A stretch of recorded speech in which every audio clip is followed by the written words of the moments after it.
Sebenarnya gini, kalau dari sisi perlindungan konsumen itu, perlindungan konsumen itu hanya melekat pada produk yang legal, sehingga tidak ada perlindungan konsumen terhadap produk palsu atau produk bajakan. Nah, masalahnya adalah dari sisi konsumen itu kan dia dari awal itu tahu nggak bahwa dia membeli produk palsu atau enggak gitu loh. Kadang-kadang kan konsumen itu mengira bahwa dia itu produk palsu, dia itu produk asli, tapi ternyata setelah dikonsumsi ternyata produk palsu. Jadi kalau di kasus obat itu kan dia tidak punya efek terhadap penyembuhan, salah satunya kan itu tuh. Kemudian kalau produk otomotif misalnya oli itu kinerja sama kerusakan mesinnya gitu loh. Jadi secara umum ya itu tadi bahwa perlindungan konsumen itu hanya melekat pada produk legal. Cuma di sini ada dua ya, ada dua konsumen yang dia punya etikat baik, tapi ternyata dia membeli produk yang dikira legal tapi ternyata palsu. Sama tadi ada konsumen yang dari awal ini dia memang sudah tahu bahwa yang ia beli itu produk palsu atau produk ilegal kan gitu.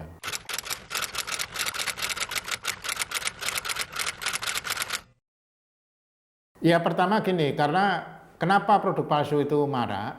Pertama, karakter konsumen di kita itu lebih sensitif harga daripada sensitif mutu. Sehingga ketika dia membeli suatu produk kemudian harganya lebih murah, itu yang menjadi daya tarik. Satu itu, kemudian yang kedua adalah tadi biasanya produk-produk palsu itu memang dibutuhkan masyarakat secara masif gitu loh. Secara masif. Terus yang ketiga itu tadi tadi awareness konsumen, bahwa perlindungan konsumen itu melekat pada produk yang legal.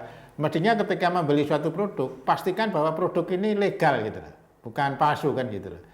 Jadi kalau dalam konteks misalnya oli atau pelumas tadi, untuk memastikan bahwa produknya itu asli, ya membeli di dealer resmi gitu loh.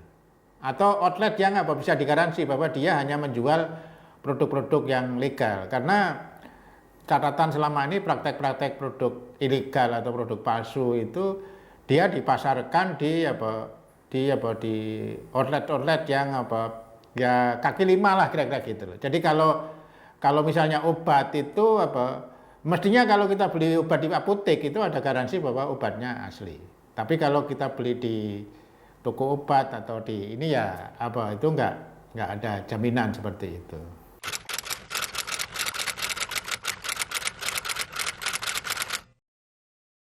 Pertama harga gitu loh. Jadi kalau konsumen mengetahui produk harganya itu lebih murah, itu harus curiga bahwa ini asli atau bukan. Yang kedua adalah tempat membeli. Tempat membeli itu pastikan kalau membeli barang-barang asli itu ya membeli ya di tempat-tempat yang resmi yang dia punya quality control lah. Jadi nggak sembarang orang bisa memasukkan barang gitu. Yang ketiga adalah tadi fungsi atau efektivitas dari produk yang dipalsu tadi. Jadi kalau obat ya dia menyembuhkan nggak? Kalau begitu nggak menyembuhkan, berarti jangan-jangan yang dia konsumsi bukan obat yang asli. Kemudian kalau bicara oli ya dia kinerja terhadap mesin itu bagus nggak?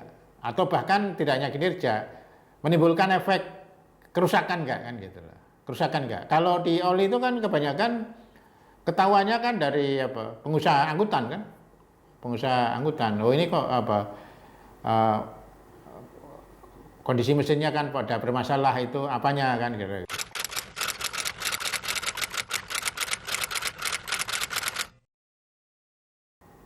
Uniknya di dalam konteks pemalsuan itu kan yang dirugikan itu konsumen sama pemilik merek yang asli kan gitu loh. Pemilik merek yang asli kan gitu loh. Jadi kalau kasus-kasus pengaduan konsumen yang umum yang ditangani YLKI itu adalah konsumen dirugikan tapi karena misalnya produk cacat gitu, atau produk yang tidak bisa berfungsi kan gitu. Berarti kan ngadungnya kan ke pelaku usaha gitu. Tapi dalam konteks palsu, pelaku usaha yang asli itu dirugikan gitu. Jadi ini karakter produk hasil itu kan agak uniknya di situ. Satu itu. Yang kedua adalah apa? Ini ya, awareness konsumen. Awareness konsumen itu tadi apa? Dia tadi yang saya katakan, perlindungan konsumen ada produk palsu, terus memastikan bahwa konsumen tidak terjebak pada harga yang murah karena kemudian membeli produk di outlet resmi macam-macam gitu loh. Yang ketiga itu aspek hukum. Aspek hukum itu begini Jadi ada dalam kasus pemalsuan kosmetik lah, sampo itu kan banyak dipalsu kan, itu pernah ada kasus itu pemalsunya itu kayak home industry gitu di daerah Tangerang sana. Jadi kalau dari sisi hukum kan barang bukti ada, pelaku ada, pasal yang dilanggar ada, tapi ada aspek sosial gitu loh, ada aspek sosial. Jadi ada aspek sosial. Ini kan masalah tenaga kerja macam-macam tadi. Jadi pendekatannya bukan murni penegakan hukum, tapi bagaimana masyarakat itu diberi alternatif pekerjaan baru ditutup. Kemudian dari lokasi tersebut kita juga mengamankan berbagai macam merek, tidak hanya sesuai dengan laporan awal dari pemilik merek, ada merek-merek lain yang kita amankan yang semuanya barang-barang tersebut diduga palsu.